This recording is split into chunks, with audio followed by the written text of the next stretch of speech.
Hello, good afternoon. I have two pieces of housekeeping business to begin, if I may. First request, please sure to turn off the beepers and the rings on your electronic gizmos.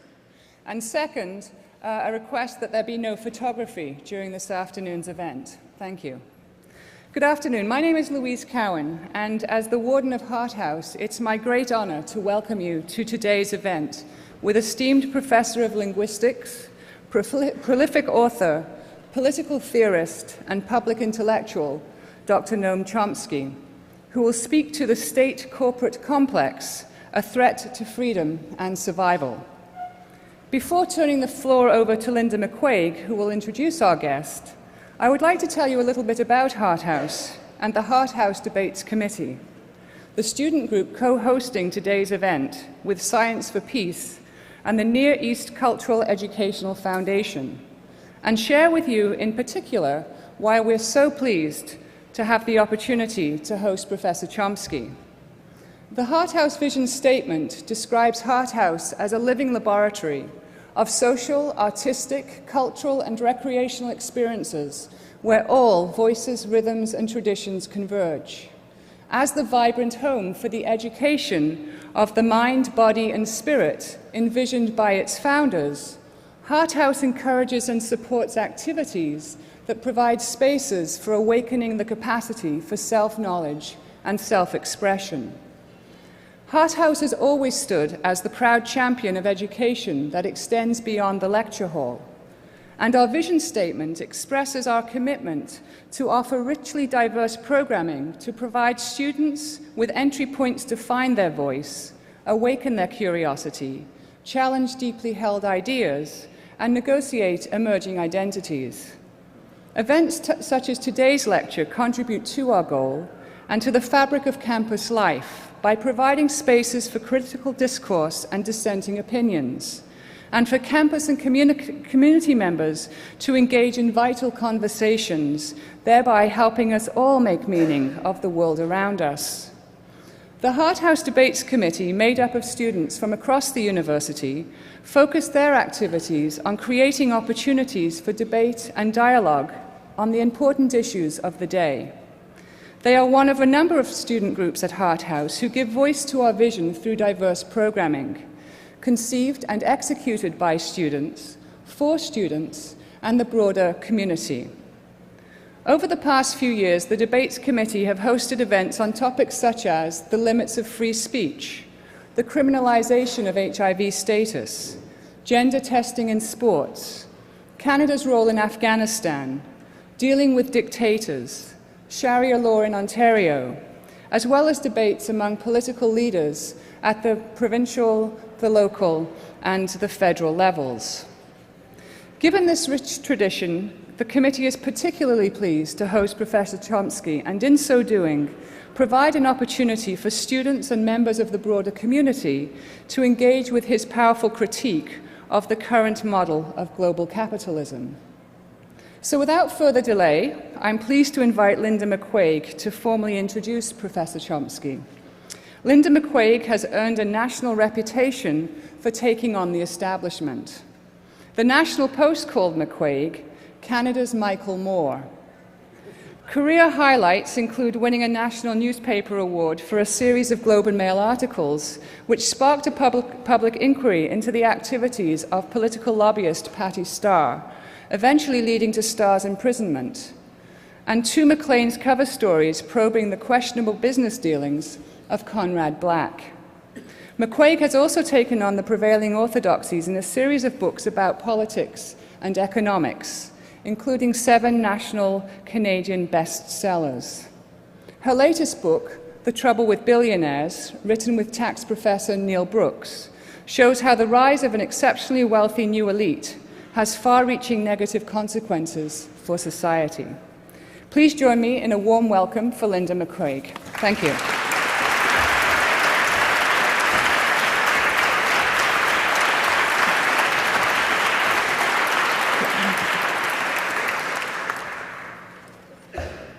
Thank you, Louise, for those very kind words, which I appreciate very much.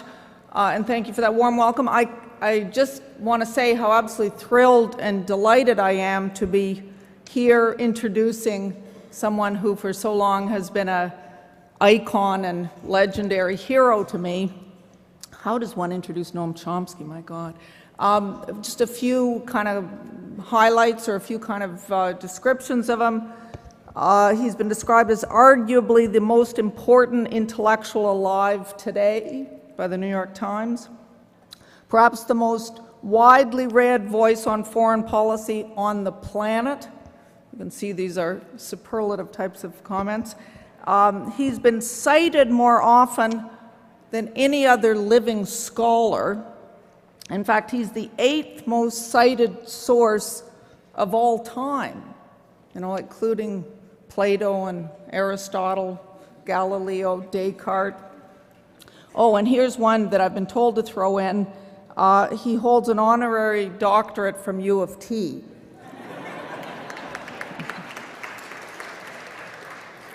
And just one I would quickly add that he's been a source of inspiration to so many people like myself who aspire in some way to challenge the establishment and challenge the powers that dominate our society.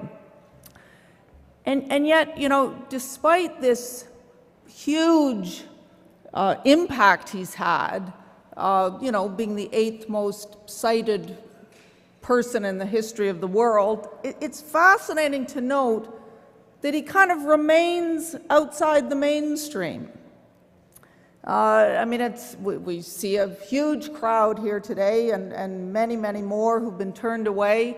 And yet, interestingly, it isn't really a media circus. We don't really have thousands of media descending on us the way we would if presumably Aristotle or Descartes or somebody like that was here. And that's because, to a certain extent, I think the media treats Chomsky with suspicion and even with hostility. In fact, he was just telling me at lunch that the only American media that puts him on regularly is Fox News. I think that's probably more out of a kind of curiosity than any serious interest in his views.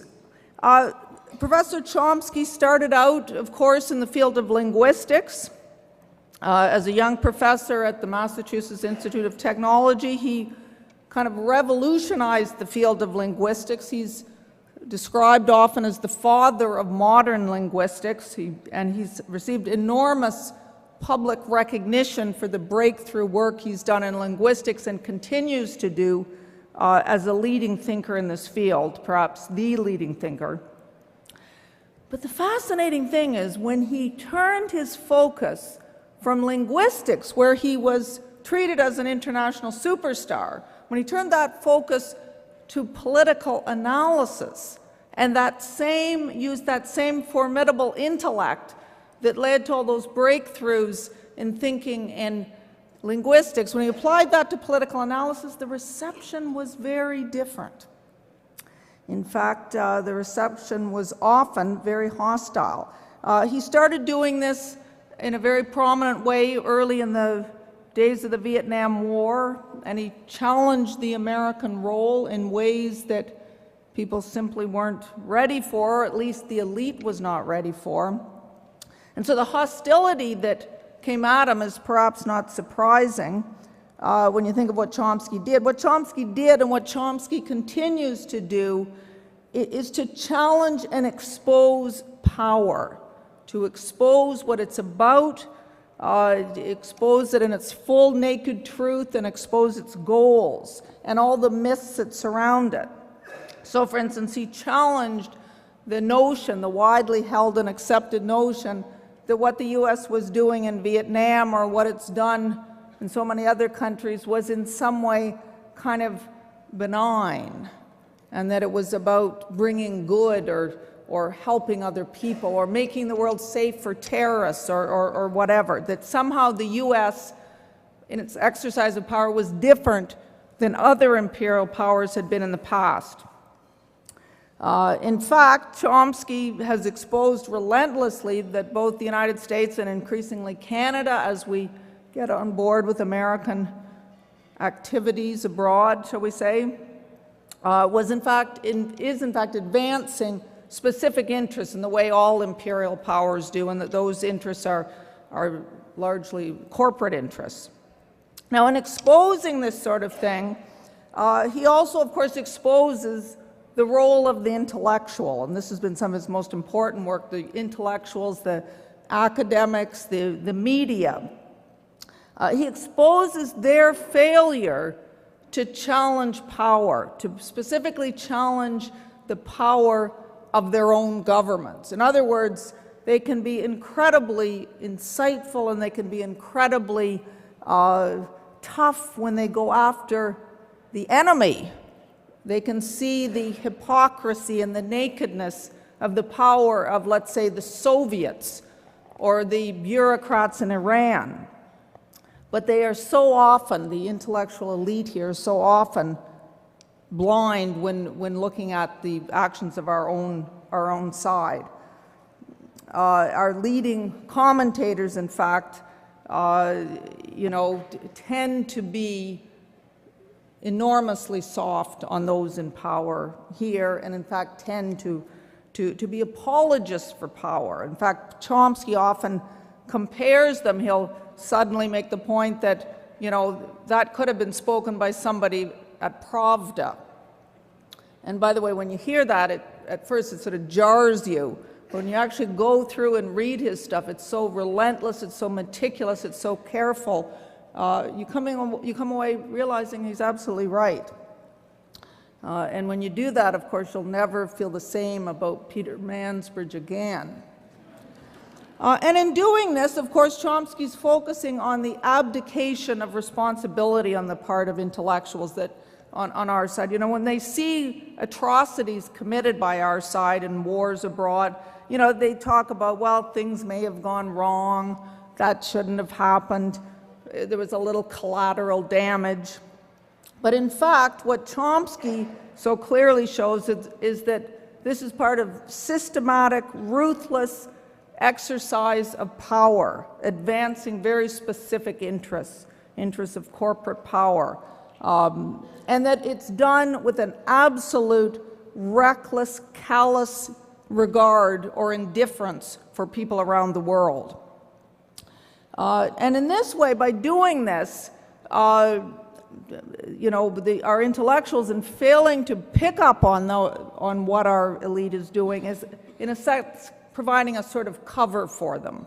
I was reminded of this a couple of years ago. Remember when, after the war in Iraq, and it was finally acknowledged clearly that the war in Iraq had not been about weapons of mass destruction. I think Dick Cheney eventually even acknowledged it. Now that's a kind of crucial revelation, right? And I remember watching Wolf Blitzer on CNN, and he was kind of scratching his head and said, "My goodness, how could we have all got it so wrong?" And I was thinking, we? I remember before the invasion of Iraq, I remember 10 million people out in the streets all over the world protesting that invasion. They somehow didn't get it wrong. In fact, I remember them carrying signs, how did our oil get under their sand? And I mean, they understood that the invasion probably wouldn't have happened if Iraq was, instead of sitting on a ton of oil, was sitting on, let's say, a ton of carrots or something. But somehow Wolf Blitzer and the people in the media didn't get that. They didn't get it because they didn't have the same skepticism that ordinary people have, and they didn't ask the tough questions, even though they were very much in a position to ask those tough questions. And so as a result, they let those in power slither away. Well, Chomsky never lets those in power slither away. And in that sense, he is the true public intellectual. Now, of course, all this is particularly important, takes on particular meaning, the role of the intellectual when we're talking about the university. Because here at the university, we think of this as a place of critical inquiry. If anywhere is going to challenge the prevailing norms and the prevailing ideas, it's going to be here at the university. And actually, if you read the U of T statement of purpose, you see some incredibly strong statements about how, and this is on the U of T Governing Council's website, we affirm that the university's unique concept, the most crucial of all human rights, are the rights of freedom of speech, academic freedom, freedom of research. We affirm that these rights are meaningless unless they entail the right to raise deeply disturbing questions and provocative challenge to the cherished beliefs of society at large and the university itself. It is this human right to radical critical teaching and research with which the university has a duty above all to be concerned, because there is no one else, no other institution, no other office in our modern liberal democracy which is the custodian of this most precious and vulnerable right of the liberated human spirit. Wow. I mean, that's powerful. It almost brings tears to your eyes. A powerful statement of the university as an important body to keep accountable those in power and to keep a critical eye on what's going on. In fact, in reality, the university often, I must say, fails to live up to this. Of course, many of you are familiar with the situation of the Munk School of Global Affairs, the $35 million donation given by Peter Munk, the CEO of Barrick Gold, to set up a School of Global Affairs. And this, of course, raises the question, will that school encourage the kind of investigation of, let's say, mining companies operating in the third world that a School of Global Affairs logically should? I can say from looking at the Munk agreement with U of T that there's reason to worry about this, that in fact Munk has more influence than one would want. That the biggest part of his, or a big part of his donation, $15 million, is only to be given down the road, and only after he's satisfied with the direction of the school. He also it's also specified in the agreement that the Munk School will be in this beautiful heritage building, and only the senior professors and their guests will be allowed to enter by the front door. That everybody else, the junior faculty, the public, the students, will enter by the back door. Anyway, you may know there's a protest this afternoon. In fact, right after this event, there's a protest going before the Governing Council out in front of the Governing Council to urge them to reconsider this whole Munk situation.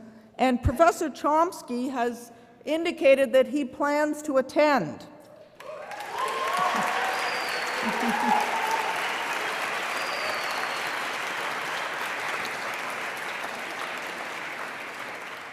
In fact, he's invited me to go along with him. And, if any one of you wanted to come along too, we could make it a party.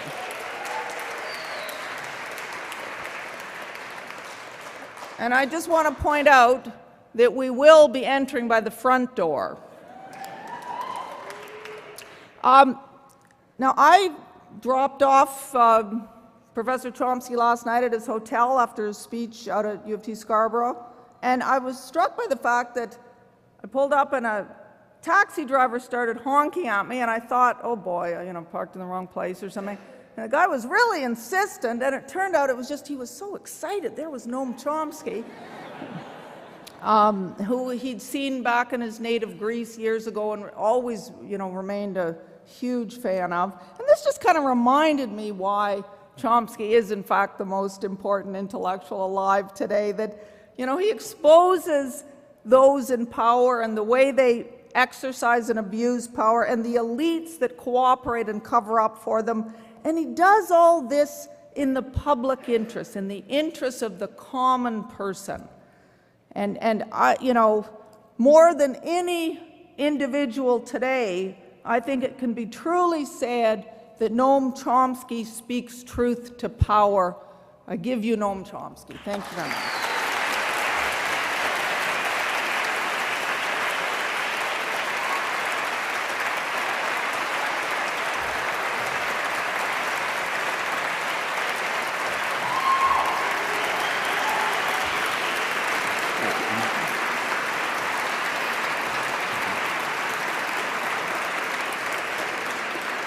Thanks. Well, I'm I'm going to talk mostly about the United States, in part because I know it better, but also in part because of its unique significance in the global system. That's been true dramatically since the Second World War. The character and extent of this uniqueness often isn't understood and would be easily worth a talk in itself, but I won't go into that. However, we constantly see that even in relatively small ways. So, for example, when a housing bubble in the United States burst a couple of years ago, that initiated a global economic crisis, which most of the world is still mired in. The worst outcomes were just averted by quite desperate measures. In another domain, when France and Britain wanted to bomb Libya a couple of weeks ago, they had to turn to a more reluctant Washington to do the heavy lifting and provide the vast bulk of the means of violence. The U.S. has a huge comparative advantage in that domain. Furthermore, although the United States, U.S. society and its political economy are unusual in some respects, it's not that different from elsewhere.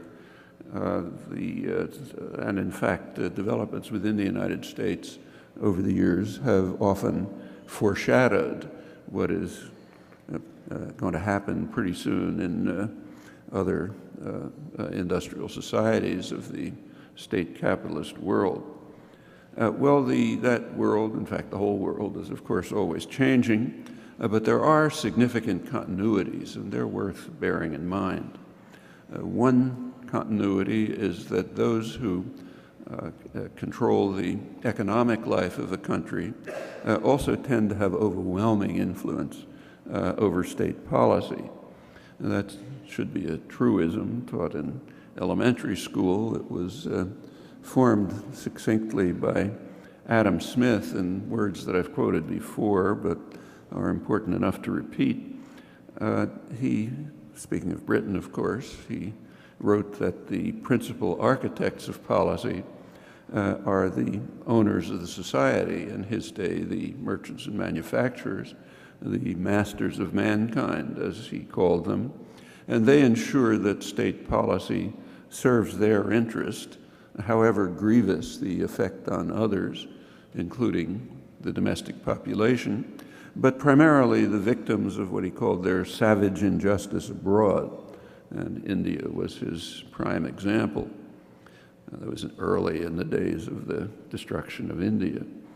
Well, today the masters of mankind are multinational corporations and financial institutions, but the lesson still applies, and it helps explain why the state corporate complex is indeed a threat to freedom and, in fact, even survival. Well, by now there are important elaborations of Smith's truism applied to the modern world. The most significant and sophisticated version that I know is by political economist Thomas Ferguson, what he calls his investment theory of politics, which in brief and simplified essentially views U.S. elections as occasions in which coalitions of private investors coalesce to invest to control the state. It turns out to be a thesis of quite high predictive success over more than a century, as he shows. What it means, in effect, is that elections are pretty much bought and that the buyers expect to be rewarded. And that happens all the time. It was illustrated very clearly in the last U.S. presidential election in 2008. President Obama's victory traces largely to a huge influx of capital from the financial institutions, especially toward the end of the campaign. They preferred him to his opponent, McCain, and they expected to be rewarded. And of course they were. The country at that time was mired in a deep recession, so Obama's first act was to select an economic team. It was drawn almost entirely from those who had caused the severe economic crisis that he inherited. He systematically avoided critics of their practices, including quite prestigious ones, Nobel laureates. Actually, the business press wrote rather ironically about this. Bloomberg News did a review of Obama's economic team, went through each one of them, looked at their records, and concluded that these people shouldn't be on the economic team to fix up the economy. They should be getting subpoenas, which was pretty correct. They didn't, of course. Well, not surprisingly, the team chose measures which rewarded the major culprits, who are now richer and more powerful than before, and poised to lead the way to the next and probably more severe financial crisis. Now, there was recently an interesting article about this by the special inspector of the bailout programs, Neil Barofsky. He wrote a bitter condemnation of the way it was executed. He points out that the legislative act that authorized the bailout was a bargain. The financial institutions that were responsible for the crisis would be saved by the taxpayer, and the victims of their misdeeds, in fact, real crimes, the victims would be somewhat compensated by measures to protect home values and preserve home ownership. It was mostly a housing crisis. Well, only the first part of the bargain was kept. The financial institutions were rewarded lavishly for causing the crisis, and they were forgiven for outright crimes, but the rest of the program floundered.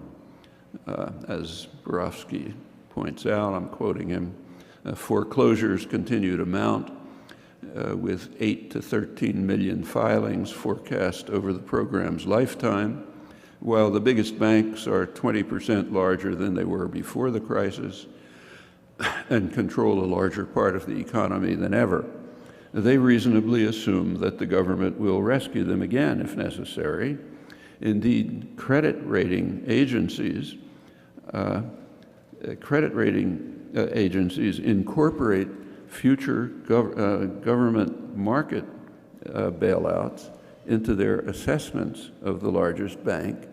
That means exaggerating market distortions that provide them with an unfair advantage over smaller institutions which continue to struggle. So in short, as he puts it, Obama's programs were a giveaway to Wall Street executives and a blow in the solar plexus to their defenseless victims. In other words, the government listened to those who have a voice in the political system and acted accordingly, all completely in accord with Smith's truism.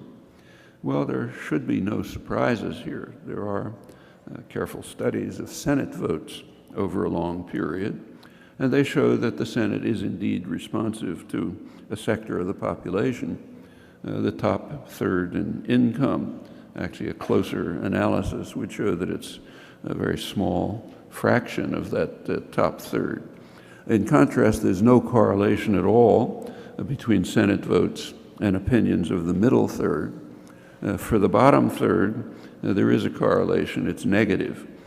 Senate votes are counter to preferences for the bottom third. And on major issues of foreign and domestic policy, there's quite a sharp disconnect between public opinion and public policy over a long period. Well, one might argue that these results don't really depart very far from the intentions of the founders of the society. So James Madison, who was the main framer of the constitutional order, he explained to the Constitutional Convention that power should remain in the hands of the Senate. The Senate was not chosen directly by voters until about a century ago. in those days, the executive was pretty much an administrator, not an emperor.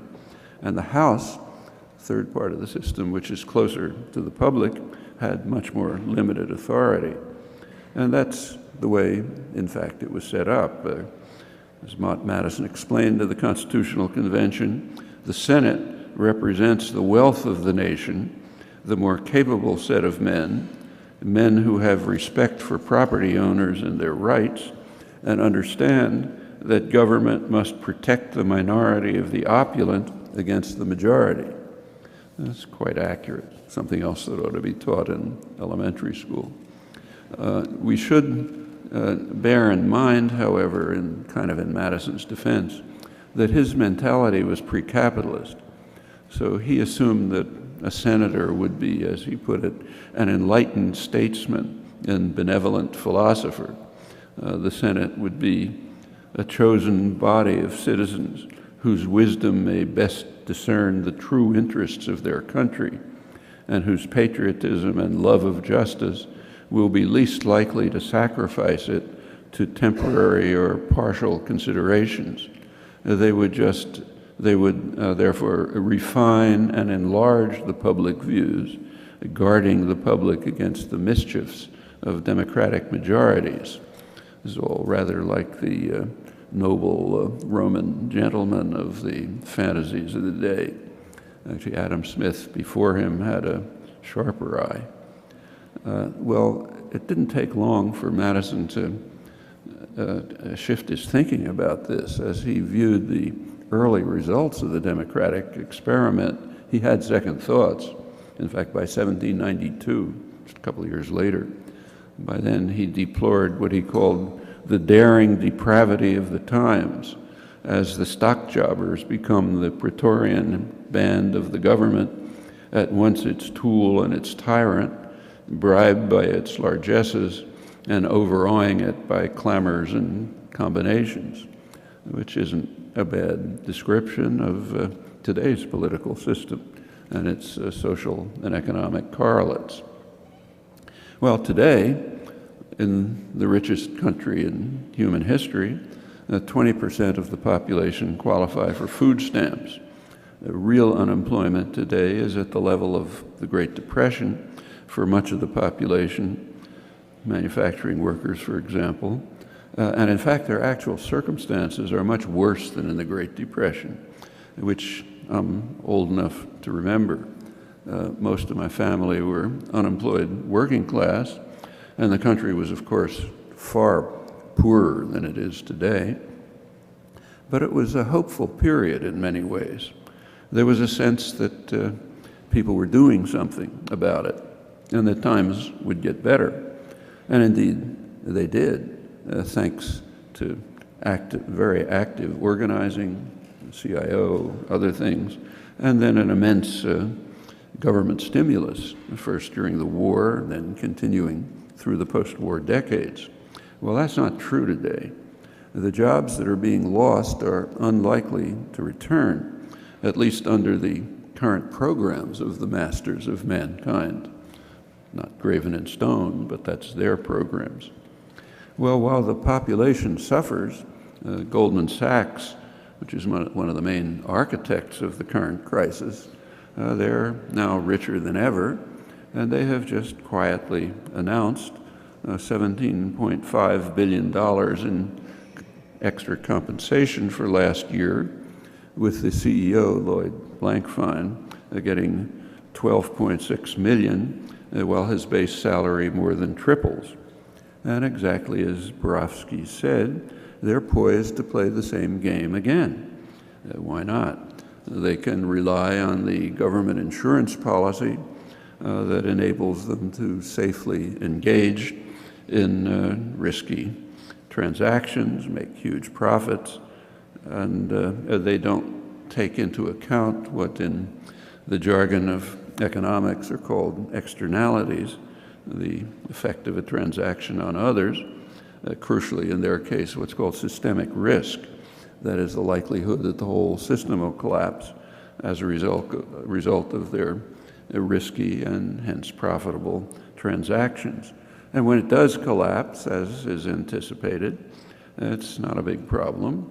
They can run to the powerful nanny state that they nurtured, clutching in their hands their copies of Hayek and Milton Friedman and Ayn Rand and so on, and they can demand the bailout to which they're entitled because they are too big to fail, as it's put. And as one commentator added, Riley, also too big to jail for quite serious crimes. It's a pretty impressive scam. Of course, it's in radical violation of capitalist principles, but the masters of mankind believe in those principles only for others, not for themselves. And that stance has a long pedigree. That's another matter that's important to understand if we want to grasp the nature of the world in which we live. Actually, it lies in the background of a very revealing interaction that's taking place right now between two countries that are quite different in terms of independence and economic development, the United States and Egypt. The democracy uprisings in the Arab world, particularly in Egypt, these are events of truly historic importance, and they're very frightening to Western power for very simple reasons.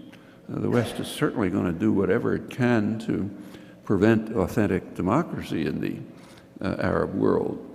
To see why, it's enough to take a look at the studies of Arab public opinion, which are certainly known to planners, even though not to the Western public, at least to those who keep to the media. What they show is that, for example, in Egypt, about 90% of the population think that the United States is the main threat that they face. Maybe 10% think Iran that is a threat. Actually, about 80% think the region would be more secure if Iran had nuclear weapons. And those figures happen to be high in Egypt, but they're pretty much true across the Arab world. So it's obvious that the West is going to do whatever it can to prevent those opinions from entering into policy, which means to prevent any form of authentic democracy. These are extremely important events, and it's important to take a look at how they're developing. So the first, all of these have long histories, incidentally.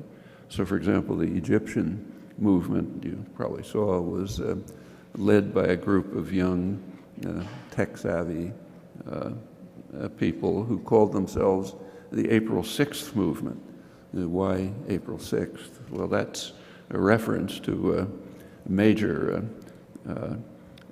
labor action that was planned on April 6th, 2008 at one of the major industrial installations in Egypt, the Mahala textile installation. There was supposed to be a big strike, a lot of support activities.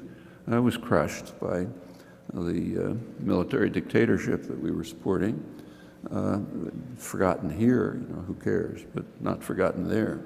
And the same is true in the other countries. The things that have been, that have suddenly burst forth are not coming from nowhere. That's true of the first one too, which doesn't even get reported. The current wave of uprisings actually began in the last African colony, one of the two countries of the Arab world that was invaded, occupied, and settled by an outside power. That's Western Sahara, technically a UN dependency, supposed to move on to decolonization. It was invaded in 1975 by Morocco. Brutal invasion, like most, settled a lot of the Moroccan population there, illegally, of course. And there have been repeated protests. There was another one in November, last November, an effort to set up a tent city. Moroccan forces quickly crushed it. Since it's a UN responsibility, the issue did come to the Security Council, but France made sure that there would be no inquiry into what happened. It has to protect its Moroccan client. That was the first. The other occupied country, as you know, nothing. So far the lid has been on tightly. That's Palestine. Plenty to say about that, but I think most of you are familiar with it, or should be at least, not least from the very courageous and important work done right here by the late Jim Graff. Well, whatever is going to happen, it's not clear. All of this is still work in progress. But despite internal barriers and external constraints, these popular movements have achieved substantial success, and they have pretty exciting prospects. One of the most dramatic recent moments was last February 20th, when Kamal Abbas sent a message from Tahrir Square in Cairo to Wisconsin workers, saying, "We stand with you as you stood with us." Abbas is a leader of the years of struggle of Egyptian workers for elementary rights that lie in the background of today's Arab Spring. As I said, brutally crushed by the Western-backed dictator. He's also a leading figure in the current uprising. And Abbas's message of solidarity to Wisconsin workers evoked the traditional aspirations of the labor movement, solidarity among working people of the world and populations generally. Well, right now the trajectories in Cairo and Madison are intersecting, but they're headed in opposite directions. In Cairo, towards gaining elementary rights denied by the dictatorships. In Madison, towards defending rights that have been won in long and hard struggles and are now under severe attack. And each of these is a kind of a microcosm of tendencies that are underway in global society following varied courses. And there are sure to be far-reaching consequences of what's taking place in the decaying industrial heartland of the richest and most powerful country in human history, and in what President Eisenhower called the most strategically important area in the world, namely the Middle East, a stupendous source of strategic power, probably the richest economic prize in the world in the field of foreign investment. Those are the words of the State Department in the 1940s. That was a prize that the U.S. intended to keep for itself and its allies in the unfolding New World Order of the day that they were organizing and implementing, and in fact still do. Well, it's normal for the victors to consign history to the trash can, and it's normal for the victims to take it seriously. And if we want to understand the world, we should follow their example. Today is, in fact, not the first occasion when Egypt and the United States are facing similar problems and moving in opposite directions. That was also true in the early part of the 19th century in ways which are quite crucial for both societies and generalize across the world. They're crucial for understanding of the creation of the divide between the rich first world and the poor third world, much less sharp back in those days. Well, at that time, early 19th century, Egypt and the United States were both well placed to undertake rapid economic development. Both of them had rich agriculture. That included cotton, which is sort of the fuel of the early industrial revolution. Although unlike Egypt, the United States had to develop cotton production and a workforce by conquest, extermination, and slavery, with consequences that reverberate to the present. There was one fundamental difference between Egypt and the United States, namely the United States had gained independence, and it was therefore free to ignore the prescriptions of economic theory, which were pretty much the same ones as today. At the time, they were delivered by the greatest economist of the day, Adam Smith, in terms similar to those preached to what are called developing societies today. So Smith urged the American colonies to keep to what was later called their comparative advantage, that is, to produce primary products for export and to import superior British manufactures, and certainly not to try to monopolize crucial goods. That meant particularly cotton in those days, kind of like oil today. Any other path, he warned, I'll quote him, would retard instead of accelerating the further increase in the value of their annual produce and would obstruct instead of promoting the progress of their country toward real wealth and greatness. Approximately what you study in economic courses today and the advice given to the world by the IMF and the World Bank. Well, having gained their independence, the colonies, U.S. colonies, were free to ignore the laws of sound economics. They were free to follow England's own course of independent, state-guided development with high tariffs to protect industry from superior British exports, first textiles, later steel and others, and a wide variety of other modes of state intervention in order to accelerate economic development. And the independent republic also tried and came pretty close to tried to get a monopoly of cotton for a good reason. The purpose was to place all other nations at our feet, as the Jacksonian presidents put it at the time when they were annexing Texas and half of Mexico. They were particularly concerned with England. England was the big enemy in those days. It was a deterrent. And they figured if they monopolized cotton, they could bring England to its feet. That's pretty important. For example, it's one of the reasons why Canada wasn't conquered. British deterred it several times. Maybe it's being conquered in other ways, but that's another matter. But it wasn't militarily conquered. They also couldn't conquer Cuba much as they wanted to because the British fleet was in the way.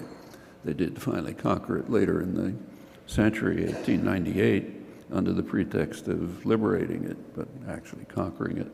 But the idea was if they could monopolize control of cotton, they could overcome this deterrent that was in the way of expansion. Actually, it's kind of interesting that that's essentially the policy that was attributed to Saddam Hussein in 1990.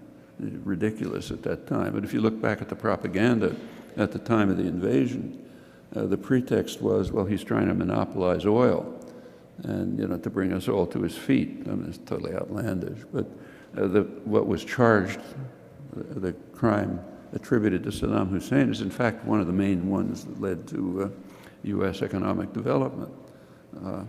It happened, and it's had a big effect. One of the reasons it's out of history, except that it's in history. Well, that was the United States. What about Egypt? Egypt couldn't follow a comparable course because it was barred by British power. It wasn't independent. So British Lord Palmerston declared, on his words, that no ideas of fairness toward Egypt ought to stand in the way of such great and paramount interests of Britain as preserving its economic and political hegemony. And he expressed what he called his hate for the ignorant barbarian, Muhammad Ali, the developmentalist leader who was trying to direct Egypt on an independent course. And Britain's fleet and financial resources were deployed to terminate Egypt's quest for independence and economic development. After World War II, the United States displaced Britain as a global hegemon, and it adopted the same position. The U.S. made it clear that Washington would provide no aid to Egypt, and the whole world badly needed aid at the time. The U.S. would provide no aid to Egypt unless it adhered to the standard rules for the weak, ones I cited, which of course the U.S. continued to violate. itself imposing high tariffs to bar Egyptian cotton and causing a debilitating dollar shortage. Actually, that's the usual interpretation of market principles. It's fine for you, fine for disciplining the weak and controlling them, but not me, please. I want the nanny state to make sure I'm okay. That applies at home too, the way Goldman Sachs and its colleagues and their representatives in government understand very well. These are really leading themes of modern history. They're the basis for essentially the basis for the first third world distinction. This generalizes all over, and for what's happening internal to the rich societies as well. Well, as these kind of quite simple principles predict, elections are increasingly just becoming a charade run by the public relations industry, which tries to mobilize populations to vote while making sure that issues are marginalized for the reason I mentioned. The public has different opinions about issues than the masters of mankind, so you want to keep them aside. I should say that while I'm talking about the United States, it's not true everywhere. So if you go, say, to the poorest country in South America, Bolivia, they actually have democratic elections, pretty remarkable ones, and especially in the last 10 years. So in the last 10 years, the most repressed, bitterly repressed segment of the population, the indigenous population, have actually entered the political arena, pressed their demands, took part in elections, won the elections, elected someone from their own ranks, a poor peasant, not somebody from the Skull and Bones at Yale, and won the election on real issues, serious issues like control over resources, cultural rights, how to handle problems of justice in a complex multi-ethnic society. And then in another election a couple of years later, they did even better. Well, that's democracy. You have to look pretty hard to find anything like that in the industrial world. What's happening in our societies is something quite different. The public relations industry, which essentially runs the elections, it's applying certain principles, namely the same principles. It's applying certain principles to undermine democracy, which are the same as the principles it applies to undermine markets. The last thing that business wants is markets in the sense of economic theory. Take a course in economics, they tell you a market is based on informed consumers making rational choices. Anyone who's ever looked at a TV ad knows that's not true. In fact, the industry, if we had a market system, an ad, say, for General Motors, would be a brief statement of the characteristics of the products for next year. That's not what you see. You see some, movie actress or a football hero or somebody, driving a car, up a mountain or something like that. But the point is to create, and that's true of all advertising. The goal is to undermine markets by creating uninformed consumers who will make irrational choices, and the business world spends huge efforts on that. And the same is true when the same industry, the PR industry, turns to undermining democracy. It wants to construct elections in which uninformed voters will make irrational choices. It's pretty reasonable, and it's so evident you can hardly miss it. And it's another one of those things that ought to be taught in elementary school. It's kind of embarrassing to talk about something so obvious to a university audience. Well, all of this is second nature to the masters of mankind. So, for example, after his 2008 victory, as perhaps you know, Obama immediately won an award from the advertising industry for the best marketing campaign of 2008. He beat out Apple computers. And if you look at the business press, where people talk more openly, executives were euphoric. They said they'd been marketing candidates like toothpaste ever since Reagan, but 2008 was the greatest achievement. They said it was so great it's going to change the style in corporate boardrooms. The 2012 election is now expected to cost $2 billion. It's going to have to be mostly corporate funding. So it's not at all surprising that Obama is selecting business leaders for top positions.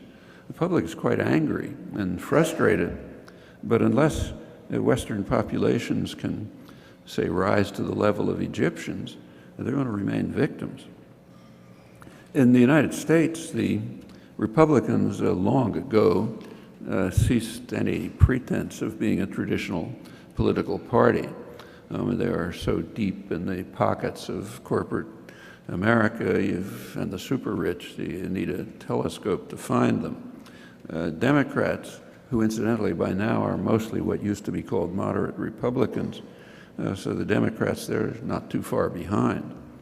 Obama's choice of an economic team, which I mentioned, is an example. Actually, I didn't put it quite accurately. There was one exception in his economic team, namely Paul Volcker. He was the Secretary of Treasury under Ronald Reagan, but the spectrum has shifted so far to the right that Volcker was the last liberal calling for some kind of regulation. It was, incidentally, not is. He was kicked out, replaced by Jeffrey Immelt. He's the CEO of General Electric. That's the nation's largest corporation. And his special responsibility, if you look back at the rhetoric, was to create jobs. Actually, a more accurate comment, again by Tom Ferguson, is that what we actually have here is the disappearance from the scene of the best known and most visible critic of the excesses of the financial sector, and his replacement by the sitting CEO of a company that is heavily dependent on government aid of all sorts, including diplomatic assistance to invest more in China and to shift jobs there. This is not about jobs, it's about political money.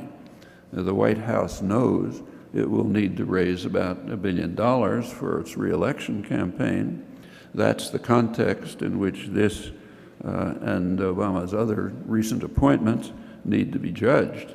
And the business world, not surprisingly, was quite pleased. The London Financial Times reported that Mr. Immelt's appointment was applauded by the U.S. Chamber of Commerce, major business lobby, which they said has been among the president's harshest critics and funded many Republicans who ran against Democrats in last November's election. But maybe that'll be over, and the last barrier to business rule could be out of the way. Well, if you look at GE, General Electric, more than half of its workforce is abroad. More than half of its revenue comes from overseas operations. Also, most of its revenues come not from production, though it's regarded as a manufacturing enterprise, but from financial operations, for which, incidentally, it received a hefty bailout when Wall Street tanked. While the appointment was proclaimed to be for job growth, it actually has little to do with that. More accurately, it's what's called follow the money. More than a century ago, the great political financier, Mark Hanna, said that two things are important in politics, money, and I've forgotten the second one, another thing for elementary school.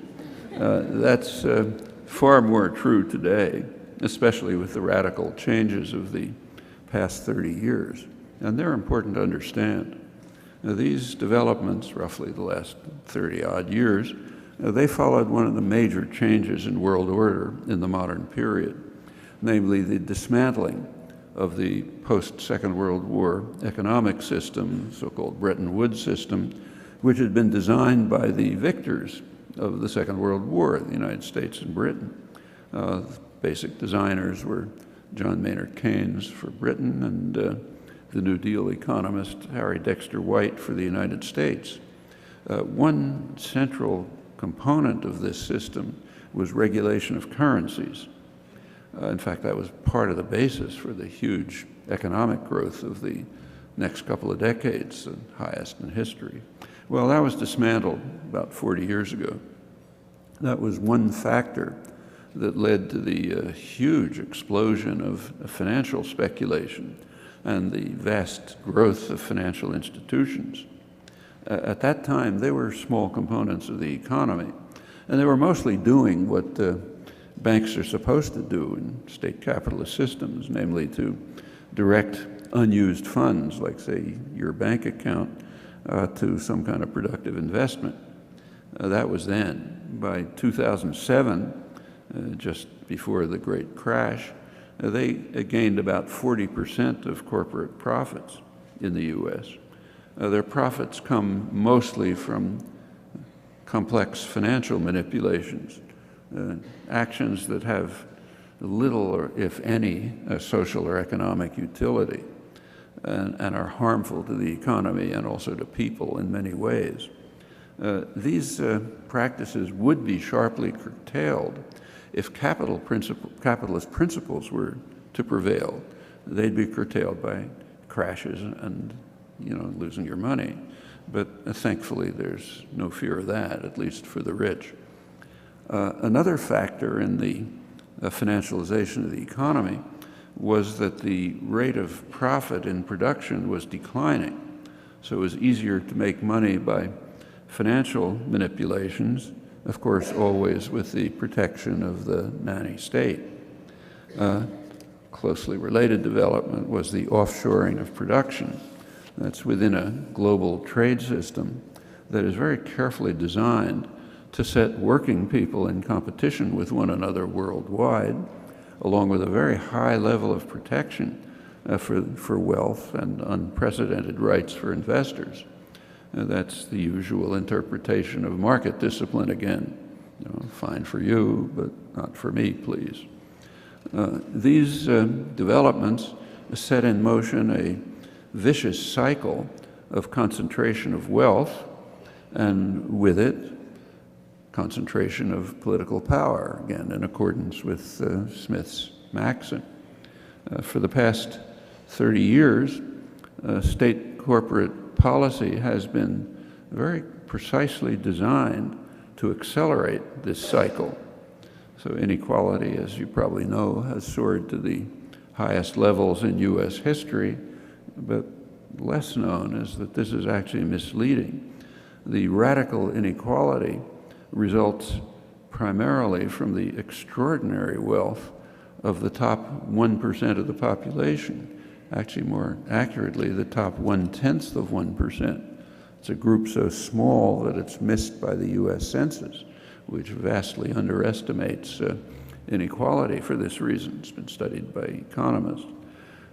Meanwhile, for the majority of the population, real incomes have pretty much stagnated.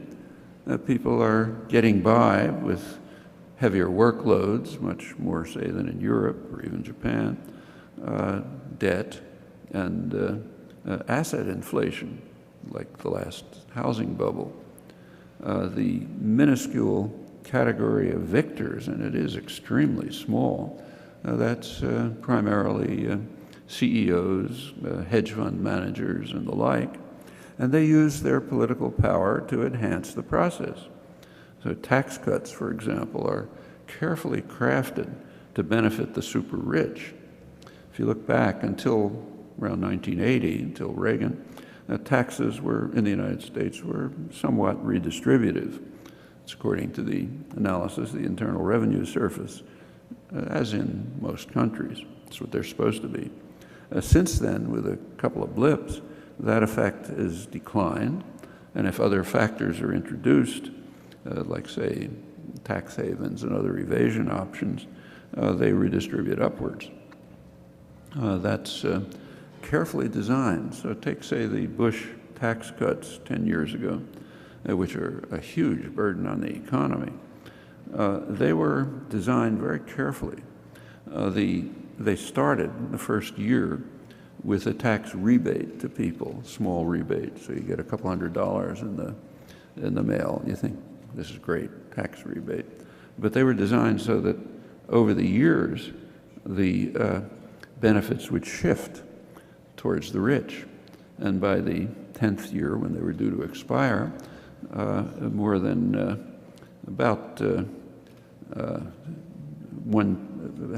half of the tax benefits went to the top 1%, people who count. But then it's kind of invisible if it happens that way. There's a name for it. It's called the sunset technique. You make sure that by the time the sun sets, things are happening the right way. You kind of delude people at the beginning. And only those who are inside the game can see what's planning down the road.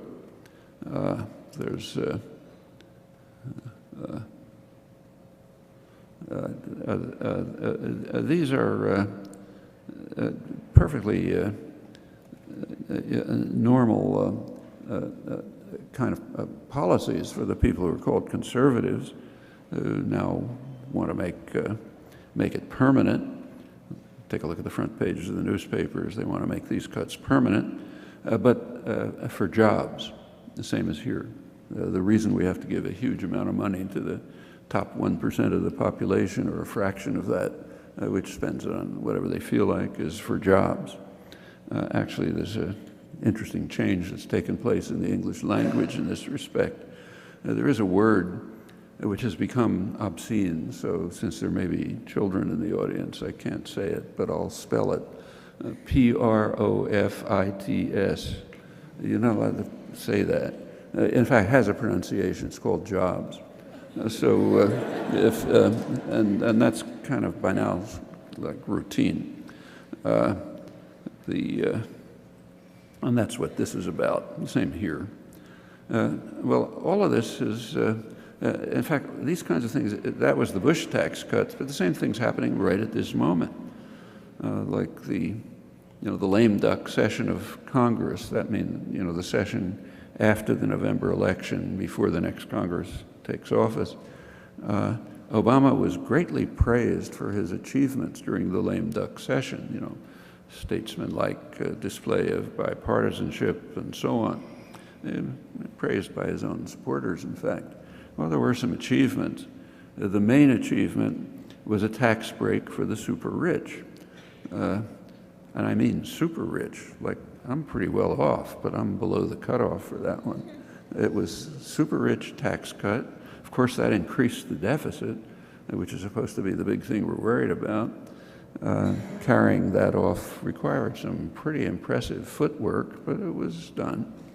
Also, at the same time, there was a tax increase for federal workers, but it wasn't called that because you're not supposed to talk about tax increases.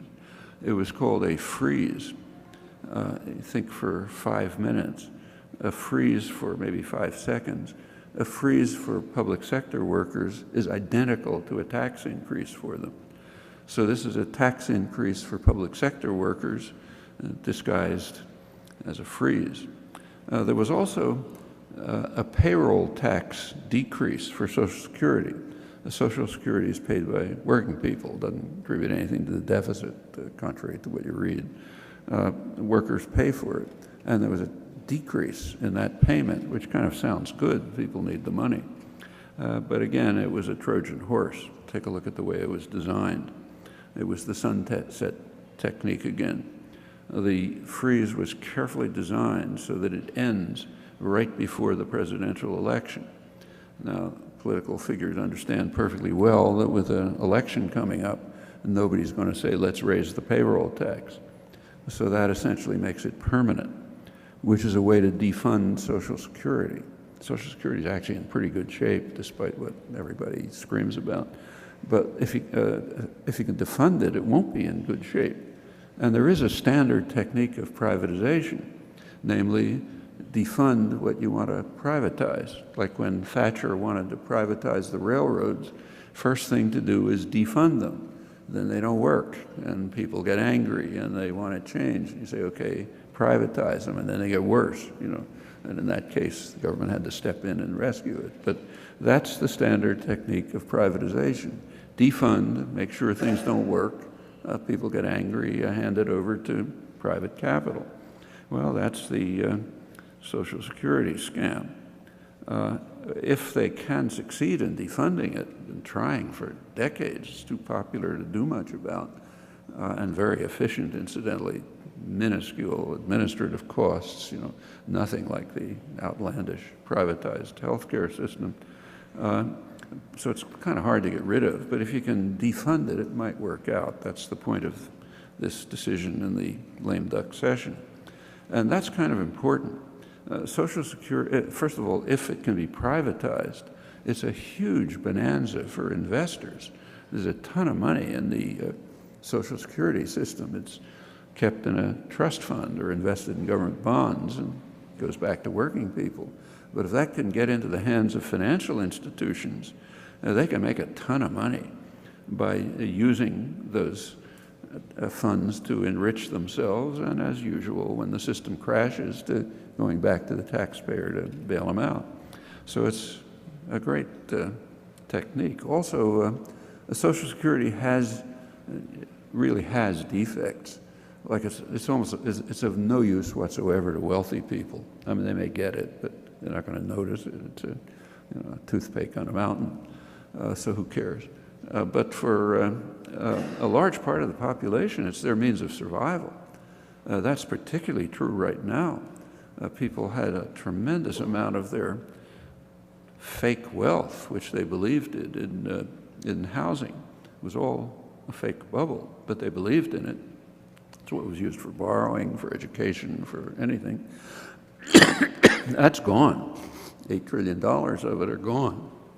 Those people are going to be surviving on Social Security, but that's of no significance to the wealthy, of course.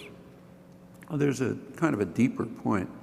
Social Security is based on the principle that Kamal Abbas was talking about, namely solidarity, social solidarity. Social Security is based on the idea that you're supposed to care what happens to people who are in need. So like if there's a disabled widow across town and she doesn't have food to eat, you're supposed to care about it. That's what Social Security is. And that's a bad idea. You're supposed to look after yourself, not care about other people. The Social Security is dangerous. It kind of undermines preferred doctrines, and it can even lead to action, which could change the way the world works. So we don't want that. In fact, there's a large-scale attack on public education. It's based on the same principles. You can privatize, and the same techniques are being used. Defund it so it doesn't work, complain about how it doesn't work, privatize it, gets worse, but then you've undermined social solidarity, and it's fine for the wealthy anyway. They'll get what they want. Well, all of this is part of a quite impressive campaign of class war, which has many aspects.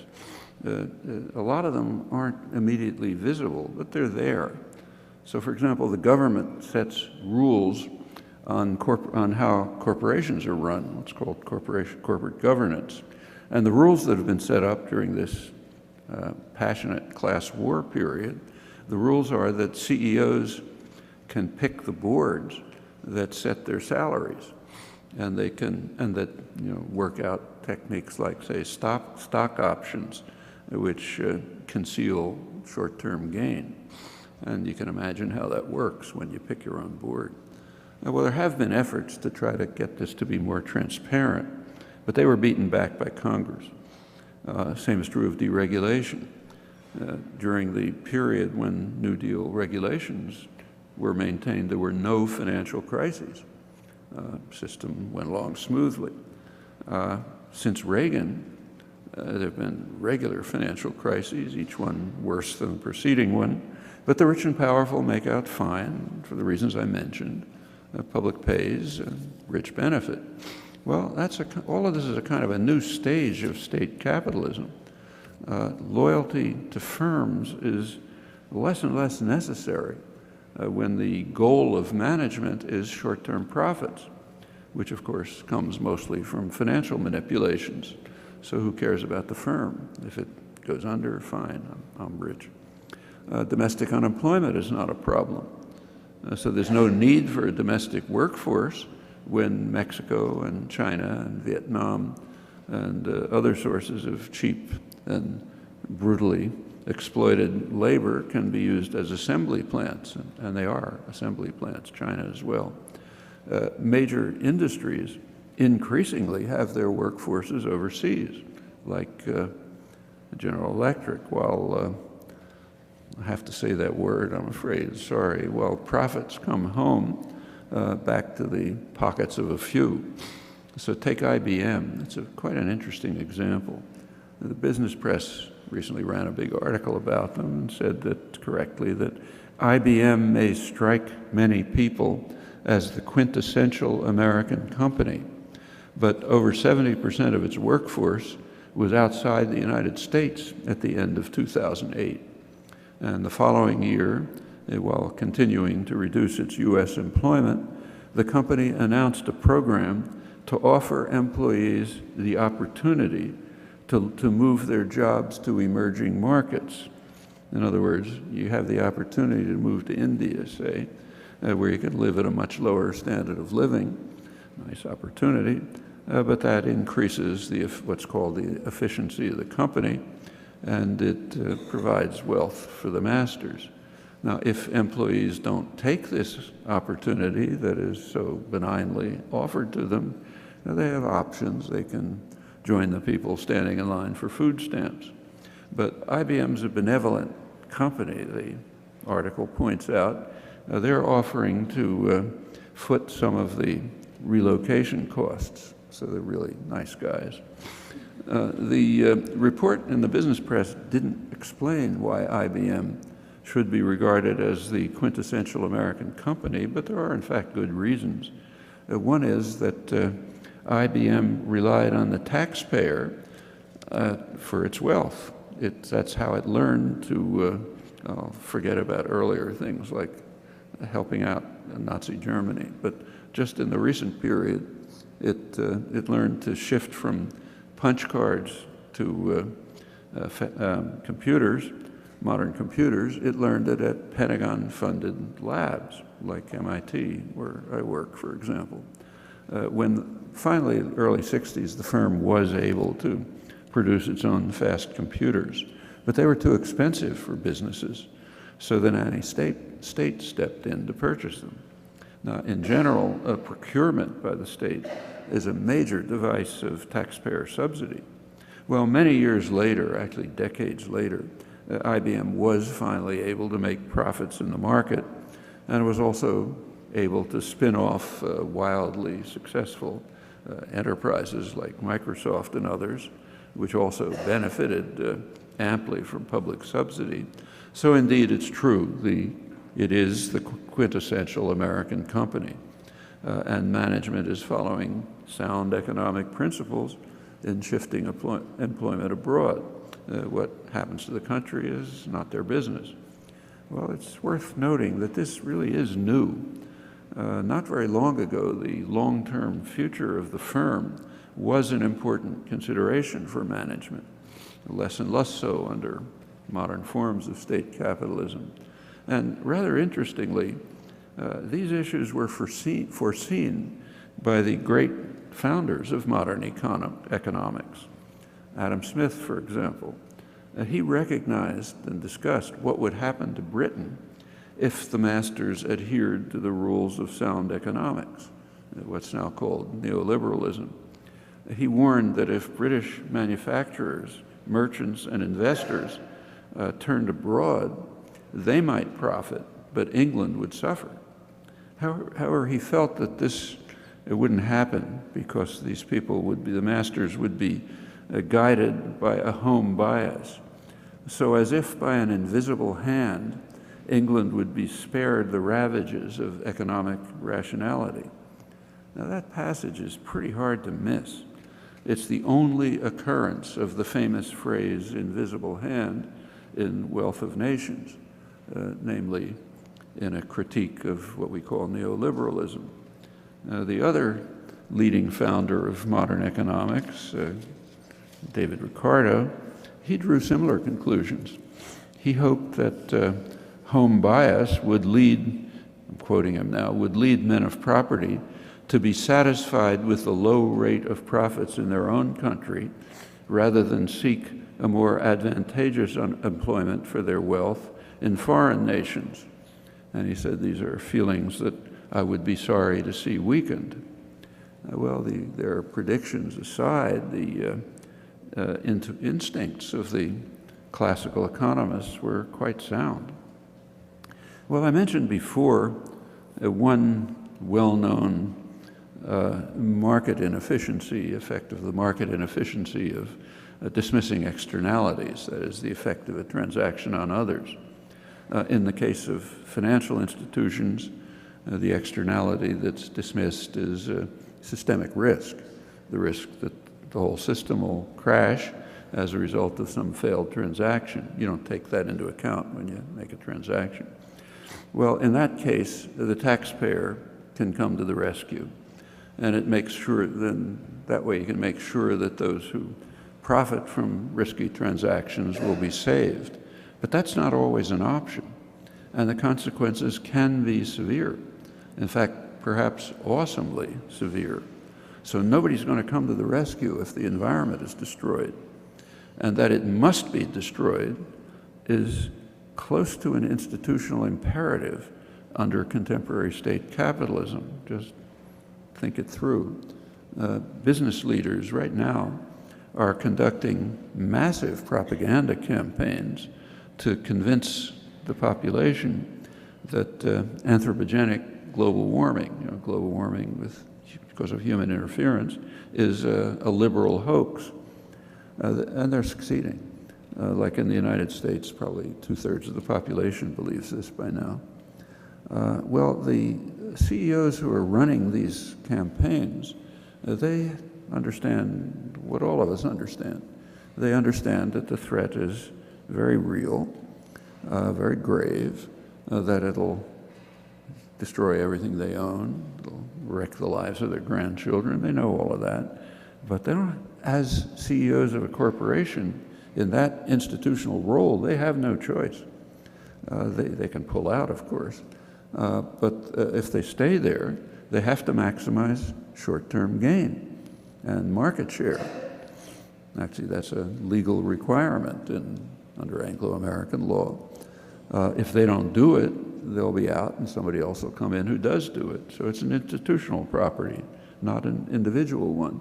And it does set off a vicious cycle, and one that could be lethal.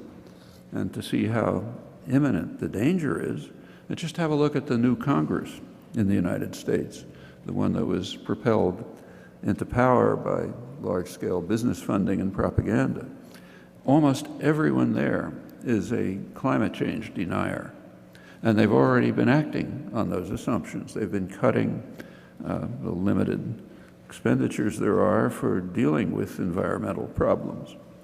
And if the United States doesn't do anything significant, the rest of the world isn't either.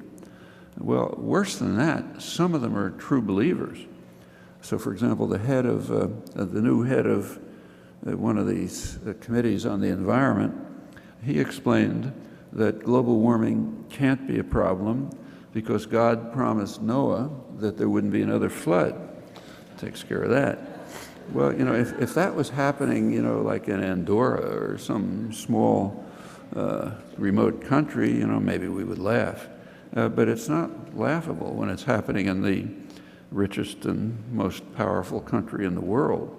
And before we laugh, we might bear in mind that the current economic crisis is traceable in no small measure to the fanatic faith in such dogmas as the efficient market hypothesis, and in general to what Nobel laureate Joseph Stiglitz 15 years ago called the religion that markets know best.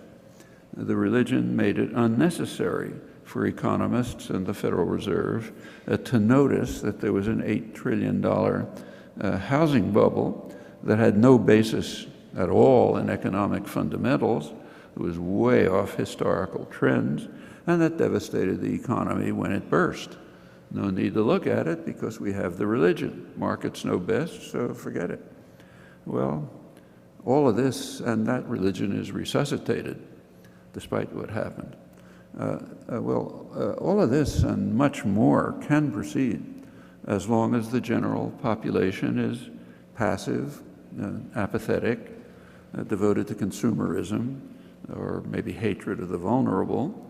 As long as that's true, the powerful can do as they please, and those who survive will be left to contemplate the ruins. Thanks.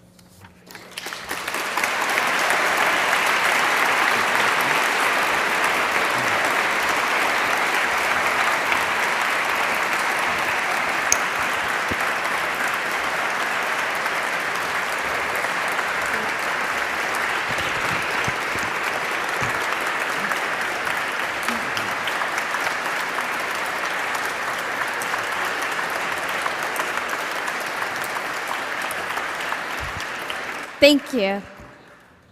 Now, my name is Deborah Sevi, and I'll be the moderator for the Q&A session that's about to follow. So what we'll do is we'll take questions from the floor in the Great Hall and the 2 overflow rooms as well. If you have questions, we have 2 volunteers. I'd like for you to kind of line up to my left or my right, well, left and right, and the volunteers will have the microphones. They will give it to you. You have about half a minute to ask your questions. I ask that you keep your questions to half a minute because there's so many people and we'd like to get through as many people as we possibly can. So I'll recognize you and then you can ask your question and Professor Chomsky will respond to it. Stand here, so I can't hear. I'll repeat it. Okay. We'll start there.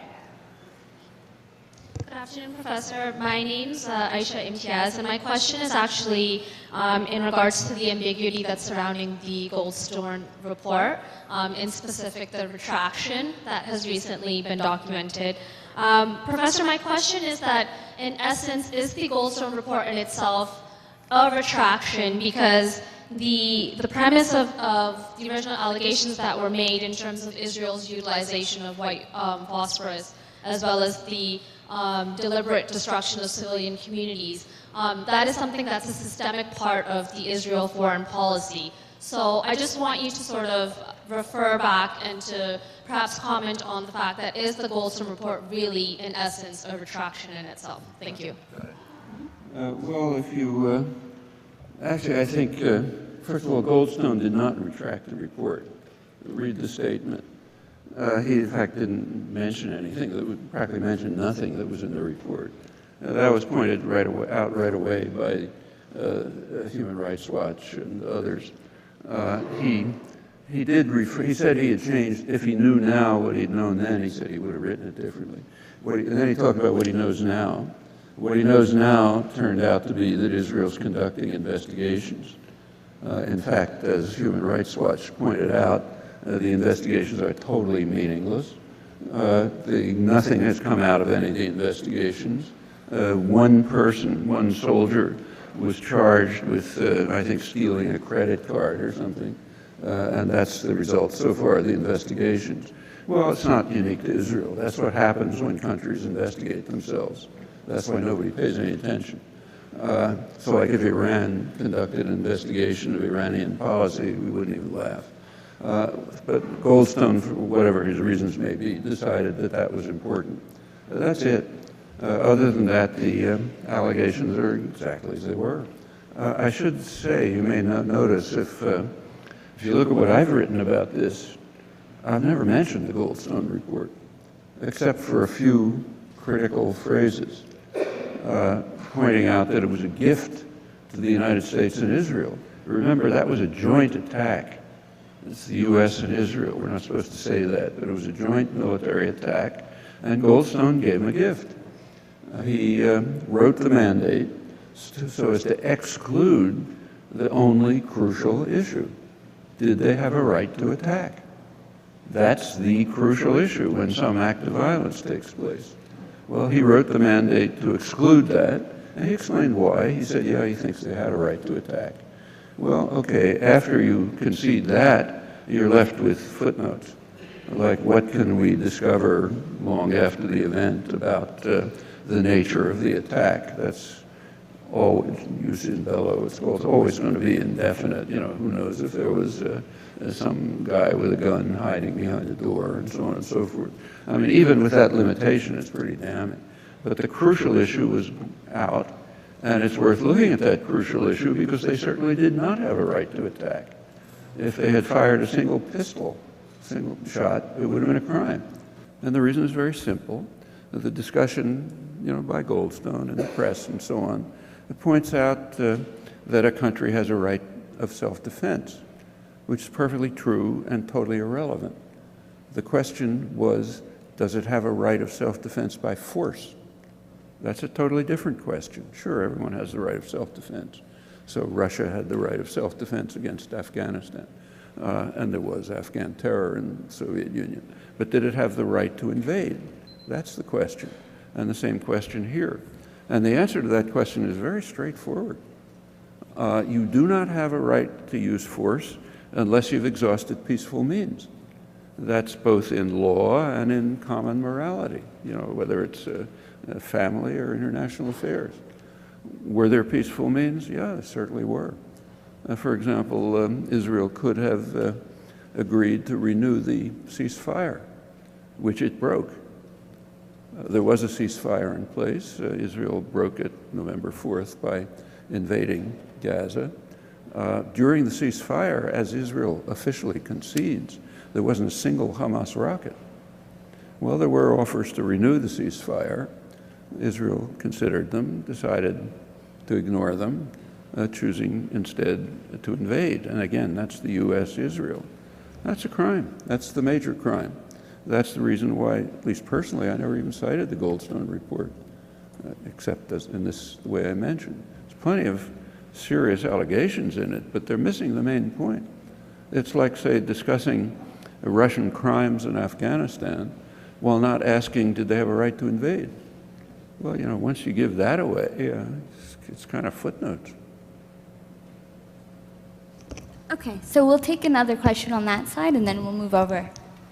I'm Mohammed Tabakkuli, and I thank you for your penetrating study of state corporate complex. I'm wondering whether this can be extended to the emerging and consolidating university and corporate complex, and what happens to the nature of public education and also research and what we teach and learn.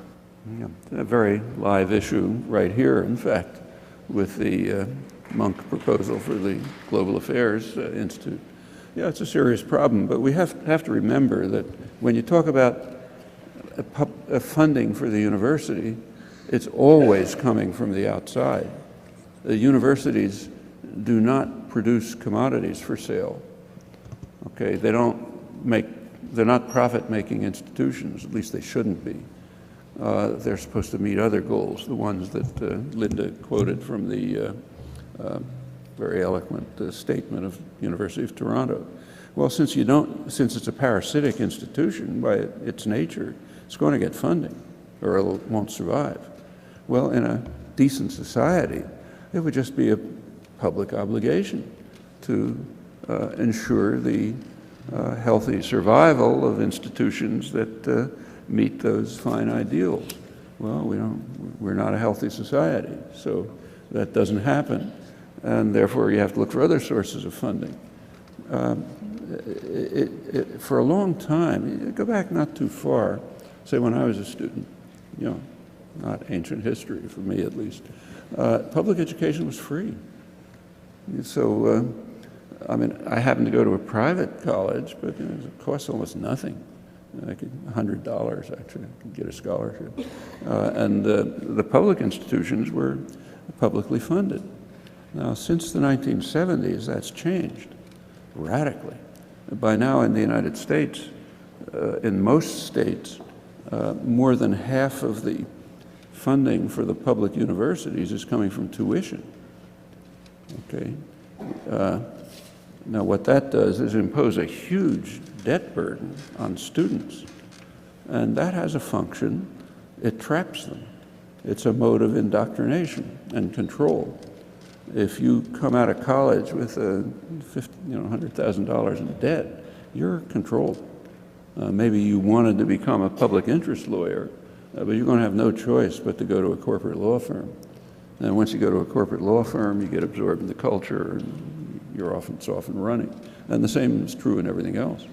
So there is a technique of indoctrination and control that's been developed since the 70s, in part, I think in large part, in reaction to the activism of the 60s, which was too democratic, too free, terrified elites.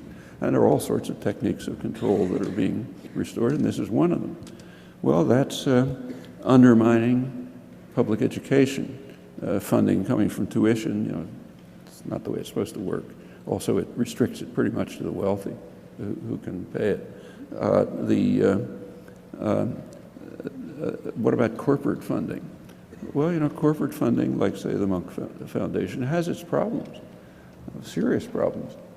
Is it going to affect academic programs and research and so on? If it is, I think it should be resisted. And there are plenty of ways to resist it. In fact, some of them Linda mentioned. In the case of, say, the Munk gift, it's coming from gold mining. Mining altogether is a total international scandal. Most of it's coming from Canada, and it has horrifying effects all over the world, destroying communities, destroying the environment. And gold mining is the worst, apart from which Barrick Gold has its own very credible human rights, charge of human rights violations. Well, that's a proper topic, I think Linda mentioned this, for a Institute of Global Affairs in a Canadian university, particularly one funded by the criminals. A proper topic is what are they doing, And that's not just academic. The people who are being harmed by these practices have no voice, but people here have a voice and can help protect them, and people do. There are solidarity groups. My daughter, for example, works in one that work on these issues. I've been involved too. Well, a university program is a perfect place for that, and this would be a fine place to do it. It's not outlandish. I talked about this a little bit yesterday, but just in my own institution, I happened to be for a long time, was a Pentagon-funded university, almost totally funded by the Pentagon. It was also the center of anti-war resistance.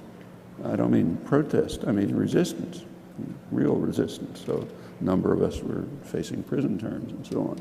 Well, that was taking place under 100% Pentagon funding. It can be done, and a lot of latitude.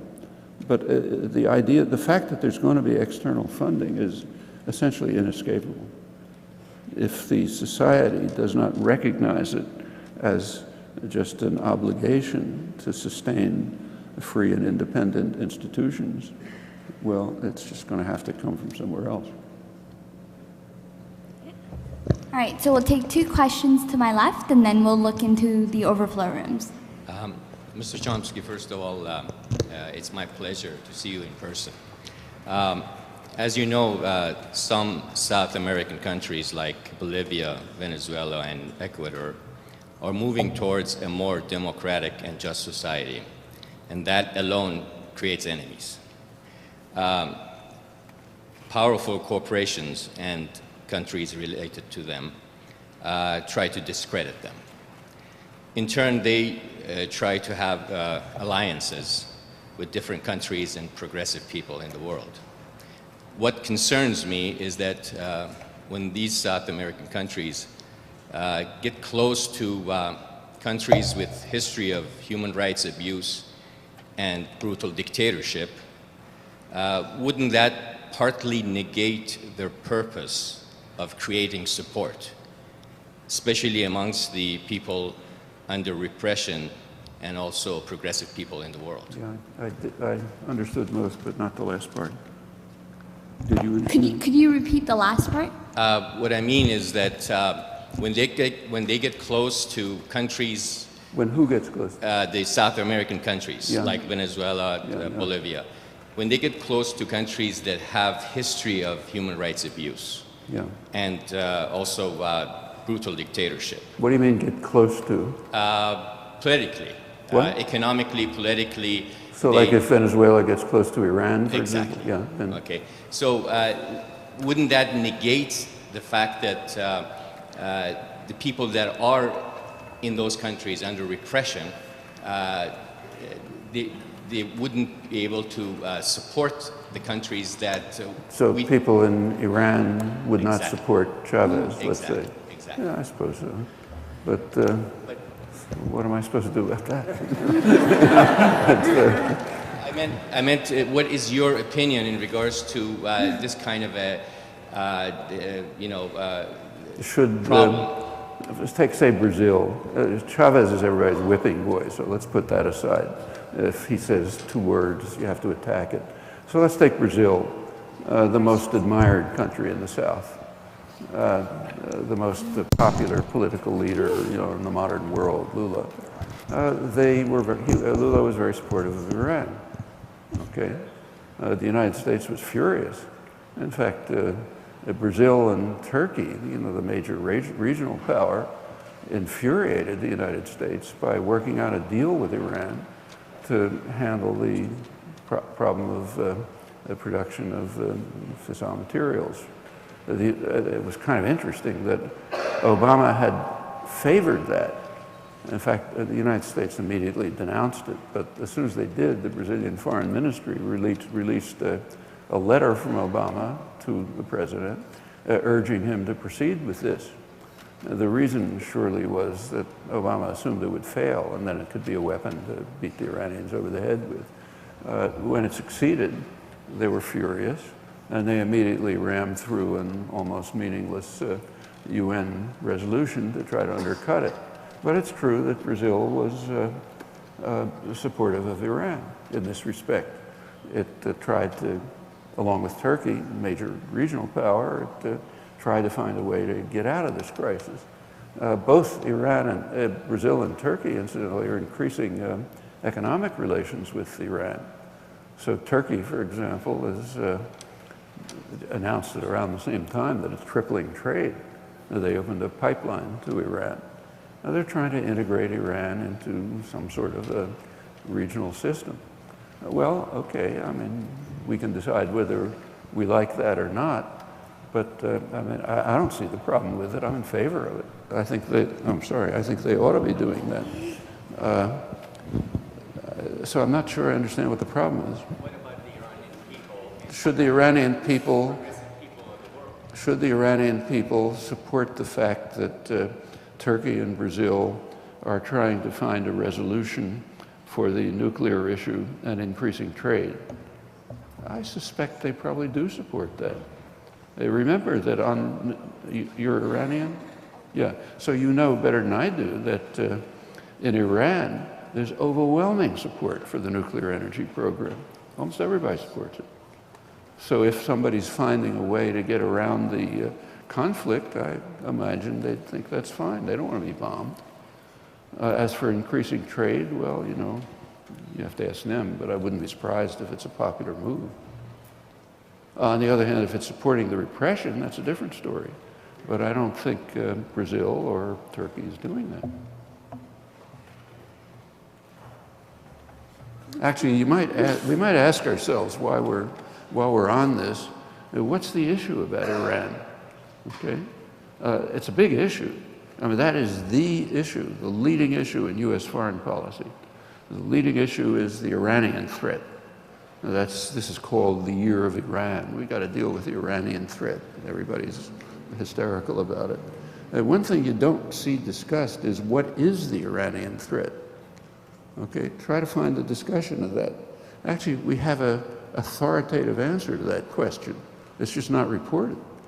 The authoritative answer comes from the Pentagon and from U.S. intelligence. Can't get higher than that. Every year, the Pentagon and the intelligence system provide an analysis to Congress of the global security situation. And the last one, of course, spent a lot of time on Iran. And here's what it said. Don't take my word for it. Look it up. You can find it on the internet. what they said is there's no military threat. They said Iran has very low military expenditures, even by the standards of the region. Its military strategy is defensive. It's to try to protect the country against an invasion and delay an invasion long enough so that diplomacy can set in. They said they have almost no capacity to deploy force. In fact, General Petraeus, head of the Central Command, not long ago, said something like, he said that the Qatari Air Force could take out the Iranian Air Force in 15 minutes or something. But so they're not, and they said if they're developing nuclear weapons, which they don't know, it would be part of their deterrent strategy. And if any country needs a deterrent strategy, it's Iran. It's completely surrounded by hostile military forces of a aggressive, brutal superpower, totally surrounded. Countries next to it are occupied, and the United States and its allies are constantly threatening an attack, which happens to be in violation of the UN Charter, if anybody cares, and in violation of specific Security Council resolutions, which ask countries not to do that. They're polite enough not to mention the countries that are doing it. So yeah, they need a deterrent. In fact, one of Israel's leading military historians, Martin von Crefeld, he doesn't want Iran to have nuclear weapons, but after the invasion of Iraq, he wrote that if Iran we've just seen that the US and Britain attacked Iraq for no reason at all, and if Iran is not developing nuclear weapons, they're crazy. That was just straight description. Well, I don't want them to have nuclear weapons, even though most of the Arab world does. But it's not, whatever it is, it's not a military threat. And then, in fact, the intelligence of the Pentagon go on to describe the actual threat. And it's interesting reading. It tells us a lot about ourselves. The threat is that Iran is trying to extend its influence into neighboring countries. So it's trying to extend its influence into Iraq and Afghanistan. There's a word for that. It's called destabilization. They're trying to destabilize the neighboring countries. When we invade and occupy and destroy those countries, that's called stabilization. I'm not joking. And they're trying to destabilize them by expanding their influence. Well, obviously that's totally illegitimate. We can't accept that. That's the threat. The Iranian government is a threat. It's a terrible threat to its own population. I'm afraid it's not unique in that respect. Same is true of a number of our closest allies. But that's a threat, all right. However, what's called the Iranian threat is not that. And people ought to understand it. This is the major issue in foreign policy now. So at least understand what it is. I'll take this back. Hi, Professor Chomsky. I was actually going to ask about the Goldstone report, but that got tackled right off the bat. So forgive me if this question is a little improvised. But right after 9/11, you and Christopher Hitchens had a sort of dispute in the Nation. And, he sort of accused you of being an apologist for Islamic fundamentalism. And you accused him of using these horrible acts to justify U.S. foreign policy. But my focus is more his Hitchens' staunch secularism and those of other so-called new atheists like Sam Harris, who seem to have the staunch secularism, which I personally agree with, but use it to justify an aggressive foreign policy. So I'm just thinking of how to word this as a question. Do you see a way to not reconcile? Do you see a way to separate the staunch secularism of Harris and Hitchens from their warmongering and, in Harris's case, outright support for torture? Mm-hmm. Well, maybe I can take that. Yeah. If I understood you, it's actually... No. No? Huh? What? What's going on? This is okay? Oh, okay. Okay, Yeah. great. Well, there are two questions, if I understood it. One is about the claim that I was justifying 9/11. No. Well, why did you bring up Hitchens? Well, because he's one of those atheists. What? He's an atheist. Well, can I skip the first part of the question because it's just total fabrication, and there's no point wasting time on it. But the second part, what about the secularism? Well, first of all, I think that they are religious fanatics. They happen to believe in the state religion, which is much more dangerous than other religions for the most part. So they, both of them, happen to be defenders of the state religion, namely the religion that says we have to support the violence and atrocities of our own state because it's being done for all sorts of wonderful reasons, which is exactly what everyone says in every state. And I don't regard, that's just another religion, like the religion that markets know best. I mean, it doesn't happen to be a religion that you pray to every once a week, but it's just another religion, and it's very destructive. Okay, so I'd like to see if there's any questions in the East Common Room first. Are there any questions in the East Common Room? Yeah, one moment. So we have enough time to take one question for each overflow room. You just talk. Okay. My question is a little bit separate from the topics of today. It relates to your work on linguistics. So originally, when you attacked Skinner's behaviorist model of language acquisition, you did it on the basis that the poverty of stimulus required that we had some prior faculty in our mind that allowed us to learn language from limited examples. Do you think there's a similar argument or account of a common human morality can be given? And do you have such an account, or do you have an idea of what such an account would look like? Just to respond, if you look at that, as far as the review of Skinner was concerned, almost 95% of it was just running through claims that he was making and arguing that these are totally absurd based on nothing. I mean, I did at the very end of the review say, look, there's another way of looking at this, which comes out of mainstream biology. Mainstream biology just takes for granted that every capacity, you know, your visual system, your ability to walk, whatever it may be, is based on some genetic property. I mean, that's not even discussed. And that's, in linguistics, it happens to be called poverty of stimulus, but it's universal. What it means is that the kind of creature you are is not determined by the inputs. Like, you can't change a human embryo into a cat embryo by changing around the nutrition in the uterus. You know, it's going to become a human being. You know, that's because it's built that way. That's just a biological truism, and it's presumably no reason to doubt that it's also true of language. I think it is. What about morality? Well, I think it's the same thing. Actually, that was pointed out by David Hume. He is, you know, the leading empiricist, but there's a lot of confusion about what empiricism is.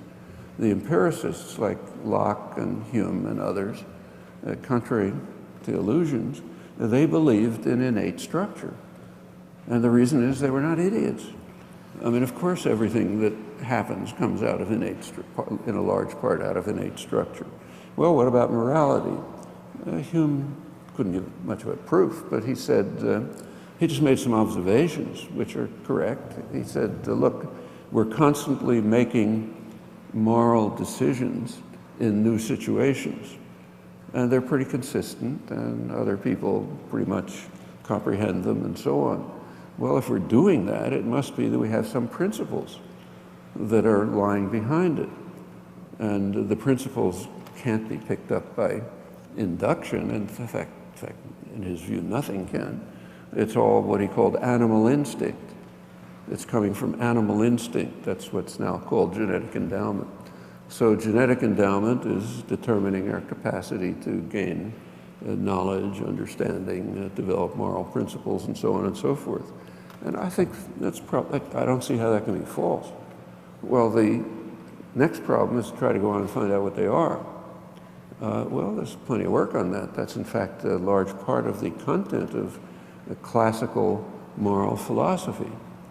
And it's picked up again in modern work. For example, John Rawls's famous theory of justice, probably the most influential work in political science, political philosophy in the last century. That's what he does. In fact, he picks a linguistic model, if you look. He says our concept of justice, that part of morality, has to be just like our acquisition of language. And then he discusses parallels. And then he tries to show what the principles would be, kind of original condition type thing, what they would be. All right, you can say you got it right or you got it wrong, but that's the program. And I don't see what other program there could be.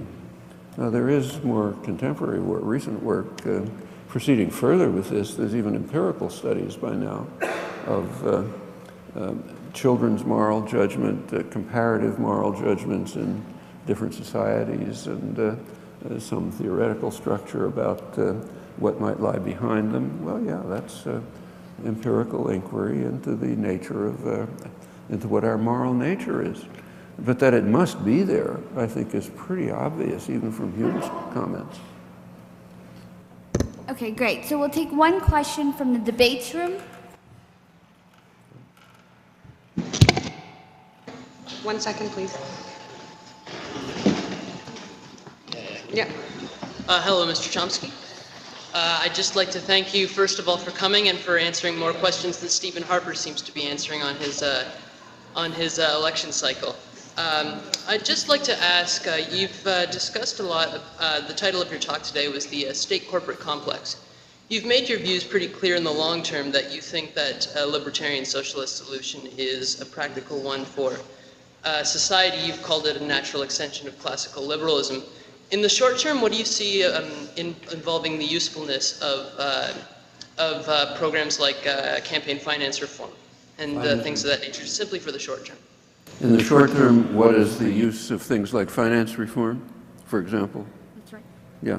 Well, in the short term, it was not a very far-reaching proposal that we should go back to something that's worked very well in the past. Finance regulation, say, of the New Deal type, was very successful. There were no financial crises. The financial crises are pretty devastating. Plenty of people suffer from them, and they're going to get worse. So yes, regulatory reform, the kind that, for example, Volcker was advocating, that's why he was thrown out, and others, sure, they make perfectly good sense. I mean, there is a bill that came out of the Senate, the Dodd-Frank bill, which, if it were implemented, it would probably have some dampening effect on crises. It's getting chipped away at by lobbyists, so what's going to be left is probably nothing. But sure, it would make perfectly good sense, just like the reasonable health reform would make good sense. For example, in the United States, again, it's not a particularly dramatic proposal, but if the United States had a healthcare system like every other industrial society, there wouldn't be any deficit. In fact, there'd be a surplus. Well, that's important because the deficit is being used to cut away at extremely useful programs. Furthermore, the fact that there are 50 million people uninsured and that healthcare is pretty much rationed by wealth, that has all kind of horrible consequences. So sure, nothing wrong with reforms. There's a lot of simple reforms that could be made. I mean, I think we can go way beyond them, but just very simple, straightforward reforms could make a much better world. I don't know if I got the question correctly, but yeah. Okay, so we are going over time, so we're pretty much towards the end. We have time for one more question, so we'll take it from, go ahead.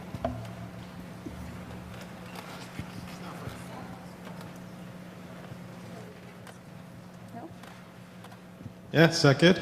Mic check. Dr. Chomsky, it was always a little odd to me that you don't identify as a semiotician, and I was just wondering maybe if you could talk about the field of semiotics, what you see, if there's a future for that in academia, maybe what your experiences. You better too. He wants you to talk about the field of semiotics. Semiotics? Yeah. It's one of those, remember when Goering was supposedly asked what he thought about culture, he said he reaches for his revolver. But it's not quite that bad. But I don't know what it is. I mean, it's the general theory of everything symbolic and use of signs. I think that's too broad to be a real field. But there are particular aspects of it that are interesting, like linguistics, or like animal communication, or like the visual arts and so on. Whether there's anything unifying to say about those, well, if there is, fine, be in favor of it. But a lot of the work that's being done, at least in my judgment, looks pretty shallow. And, but draw your own conclusions. Yeah. Okay. Well, thank you so much. It's a pleasure to see you again. Yeah. And thank you for what you brought us this afternoon. You know, I had the pleasure of presenting Noam Chomsky at a Hart House meeting against the Vietnam War in 1966.